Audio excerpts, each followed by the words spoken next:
건축물 대장 발급을 받았는데 위반 건축물이라는 표시가 있다면 여러분은 어떤 기분이 드시나요? 하지만 그 표시가 사라졌습니다. 안녕하세요. 오시은 부동산의 오시은입니다. 오늘은 청주 흥덕구 복명동에 있는 실제 매물 하나를 놓고 그 서류상의 변화와 이 건물이 지금 14억이라는 가격에 나온 이유를 숫자로 한번 짚어보도록 하겠습니다. 오늘 매물은요, 충청북도 청주시 흥덕구 복명동 2704번지 근린생활시설 건물입니다. 매매가는 14억 원, 융자는 없는 상태입니다. 소유자분이 타 지역에 거주하고 계셔서 관리의 어려움으로 처분을 결정하신 매물인데요. 이미 시세 이상으로 제한이 들어온 적도 있었지만 그때는 거절하셨던 곳이라고 합니다. 건물 기본 정보부터 정리해 드리겠습니다. 대지 면적 519.5제곱미터, 연면적 238.14제곱미터, 건축 면적 170.85제곱미터입니다. 용도 지역은 중공업 지역이고요. 지상 1층부터 2층까지 1종, 2종 근린생활시설과 단독주택이 섞여 있는 건물입니다. 이 건물은 A동과 B동으로 나뉘는데요. 지금 정면에 보이는 이 건물이 A동입니다. 1층은 상가, 2층은 주택으로 사용되고 있고요. 철근 콘크리트조 2층으로 2001년 11월에 신축이 되었습니다. 그 옆으로 붙어있는 상가 2개 호실이 B동인데요. 일반 철골 구조 1층으로 2005년 7월에 증축된 부분입니다. 그리고 여기 건물 앞으로 이렇게 넓게 비어있는 공간 보이시죠? 이 일대를 직접 다녀보시면 아시겠지만 이 정도로 여유있는 전면 공간을 가진 건물, 이 주변에서는 사실 찾아보기가 어렵습니다. 건축물 대장상 등록된 주차 대수는 자주식 2대이지만 현재 현장 상태는 지금 화면에서 보시는 것처럼 차량 여러 대가 자유롭게 드나들 수 있는 공터로 활용이 되고 있는데요. 이 부분은 등록 대수와는 별개로 실제 이용 편의성 측면에서 눈여겨보실 만한 특징입니다. 자, 입지를 좀 더 볼까요? 이 자리는 복명동 중심 상권과 가까운 중공업 지역인데 인근에 복명동 아이파크 아파트 1222세대가 있고 도보권에 복명초등학교 복지관 어린이 공원이 위치해 있습니다. 접한 도로는 중로 3류 폭 12m에서 15m 구간이라 차량 접근성도 아주 좋고요.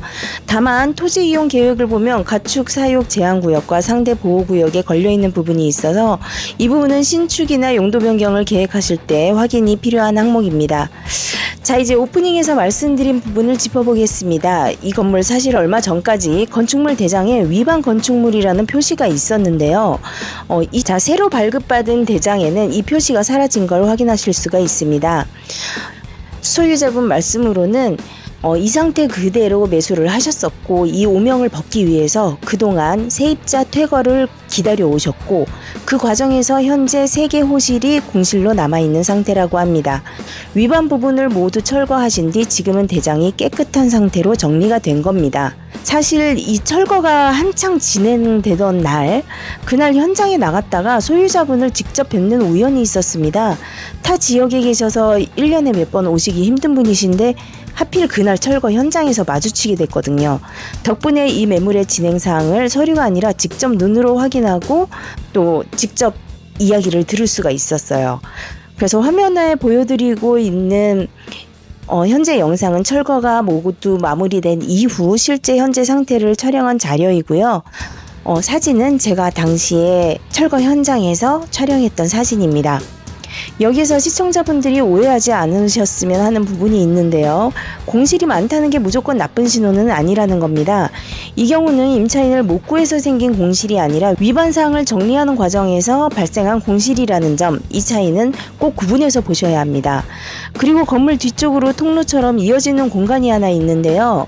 이 공간은 별도 용도가 정해지지 않아서 향후 입주하시는 임차인분들의 편의에 맞게 여유 동선 등으로 자유롭게 활용하실 수 있는 부분입니다.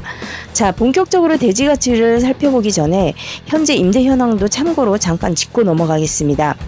자, 다만 오늘의 영상은 이 핵심이 수익률표가 아니라는 점을 먼저 말씀드리고 시작하겠습니다. 현재 임대 중인 4개호실 기준으로 총 보증금은 9,500만원, 총 월세는 438만원인데요. 예상관리비 14만원을 제외한 실순수익은 424만원입니다. 융자가 없는 상태 실투자금 13억 500만원 기준으로 예상하면 예상 순수익률은 3.9%로 산출이 됩니다. 다만 이 수익률은 현재 3개호실이 공실인 상태에서 저희가 예상 수치를 산출한 것입니다. 향후 신규 임차인이 들어오게 되면 다른 방향으로 개발하느냐에 따라 달라질 수 있는 수치입니다. 한 가지 더 말씀을 드리자면 공실 3개 호실의 표기 임대료는 최근 주변 시세에 맞춰 조정된 희망가로 갱신된 금액이고요. 다만 역시 실제 계약 시점의 시장 상황에 따라 달라질 수 있는 희망가, 그리고 최종 임대 조건은 매수인분께서 직접 판단하시고 결정하실 몫이라는 점은 여전히 유효한 상태입니다. 이 매물 대출을 어떻게 쓰느냐에 따라서 완전히 다른 그림이 나옵니다. 오늘은 딱 2가지 극단만 비교를 해드리겠습니다. 먼저 대출을 최대한 끌어써서 은행 한도인 9억 500만원까지 다 받는다고 가정을 해보겠습니다. 이 경우 필요 현금은 4억, 여기에 취득세랑 중개비까지 합친다면 5,500만원 정도가 더 들어가니까요. 총 초기 투입금은 4억 5,500만원 선입니다. 목돈 부담은 확 줄어들겠죠. 그런데 문제는 이자입니다. 월 이자가 343만 9천원, 연간으로 따지면 순현금 흐름이 439만 6천원이 남는데 이걸 투자금 대비로 계산하면 수익률이 1.1%밖에 안 됩니다. 반대로 대출을 아예 안 받고 전액 현금으로 매입을 한다고 해보겠습니다. 이 경우 실투자금이 13억 500만원, 여기에 취득세와 중개비 등을 더하면 총 초기 투입금은 13억 6천만원까지 올라가게 됩니다. 초기에 들어가는 목돈은 확실히 크죠. 이자 부담이 아예 없으니까 연순 임대 수입 4,566만원이 그대로 현금 흐름으로 남고요. 실질 수익률은 3.5%까지 올라갑니다. 정리하면 이렇습니다. 대출을 최대한 끌었으면 초기 부담은 가볍지만 수익률이 낮고 공실이나 금리 인상에 취약해지고요.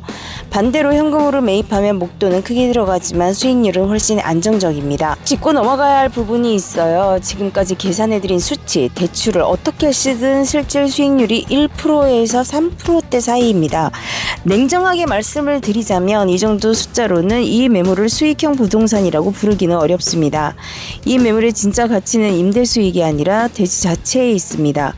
이 자리에 다가구 주택을 신축했을 때 나오는 용적률과 개발 여력, 그리고 신축 과정을 거쳐서 회수하는 시세 차익, 이게 오늘 계산해드린 수익률표보다 훨씬 중요한 부분이라는 겁니다. 그래서 이 매물은 지금 당장의 월세를 보고 들어오시는 분보다는 대지가 가진 가능성과 신축 이후의 그림을 먼저 그려보실 수 있는 분께 어울리는 매물이라고 말씀드리고 싶습니다.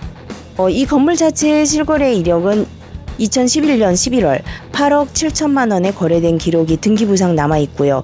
그 이후로는 별도 매매 이력이 없이 소유자분이 계속 보유해 오신 상태입니다. 인근 거래 사례와 견주어 봤을 때 시세에서 터무니없게 벗어난 가격은 아닙니다. 오히려 합리적으로 접근하고 계신 숫자입니다. 그래서 오늘 진짜 드리고 싶은 이야기는 이 가격이 건물값이 아니라 대지값에 가깝다는 겁니다. 이 매물을 실제로 매입하신다면 접근할 수 있는 방향 한번 살펴보겠습니다. 기존 건물을 그대로 유지하느냐 혹은 리모델링 하느냐, 그리고 완전히 새로 짓는 신축 방향, 이 대지에 실제로 다가구 주택을 신축한다고 가정을 한다면 현재 용적률이 45.84%인 점을 감안하면 법정 하한선인 10%만 놓고 봐도 상당한 여유가 있는 상태입니다.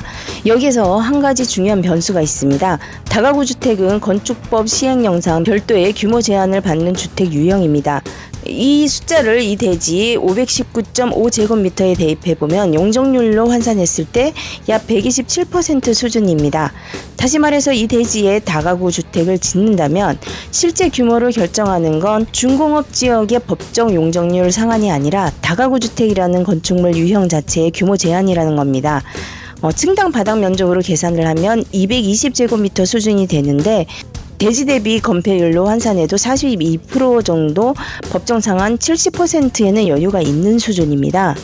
실제 설계 단계에서는 여기에 일조권 사선 제한, 대지 안의 공지 기준, 주차 대수 확보 같은 조건이 추가로 반영되기 때문에 언제까지나 지금 말씀드린 수치는 계략적인 참고 수치라는 점을 감안해 주세요. 완공 후에 회수는 건물 전체를 통으로 임대하거나 통으로 매각하는 방식으로만 가능하다는 뜻인데요. 다양한 인허가 조건은 사업 초기 단계에서 건축사와 함께 방향을 정하셔야 하는 부분인 거 참고를 해두시고요. 실제 사업비나 설계 내용, 마감 수준, 시공사 견적, 착공 시점의 자재 인건비 흐름에 따라서 여러분의 투자금은, 그러니까 총 사업비는 완전히 달라질 수가 있고, 어떤 방향이 더 나은 성과로 이어질지는 임대 매매 시장의 상황에 따라서 달라지는 부분이기 때문에 이 영상에서 특정 수익률이나 차익을 확정해서 말씀드리기는 어렵습니다. 그래서 당장의 임대 수익을 보고 접근하는 물건이라기보다는 대지가 가진 용적률 여력과 신축 과정, 그리고 결과물을 통한 회수를 기대하는 투자자분들께 더 어울리는 매물이라고 말씀드릴 수가 있겠습니다. 마지막으로 실제 이 매물을 매입하신다고 가정을 했을 때 부대 비용이 어느 정도 발생하는지, 근린생활시설 등 주택 외 부동산 기준으로 취득세율 지교세 0.4%, 농어촌 특별세 0.2%, 합계 4.6% 정도 적용되는 것이 일반적이고요. 14억 원을 기준으로 통상적인 법무사 보수 비용과 등기 관련 비용 등 모두 합치면 대략적으로 6,600에서 6,700만 원 사이의 부대 비용을 예상해 볼 수가 있는데요. 어디까지나 일반적인 세율을 적용한 예상 금액이고요. 실제 세액과 감면 여부는 반드시 세무사, 법무사를 통해 개별 확인하셔야 하는 부분입니다. 정책과 세율은 언제든 바뀔 수가 있기 때문이죠. 자, 오늘은 복명동 2704번지 매물을 위반 건축물 이력부터 공시지가 흐름, 그리고 신축 시 용적률과 계략적인 개발 방향도 한번 짚어봤는데요. 매입을 검토하신다면 반드시 현장 답사와 전문가 상담을 함께 진행해 주셔야 합니다. 다음 영상도 여러분들의 현명한 투자에 도움이 될 수 있는 그런 영상으로 다시 한번 찾아뵙도록 하겠습니다. 오시훈 부동산의 오시훈이었습니다. 감사합니다.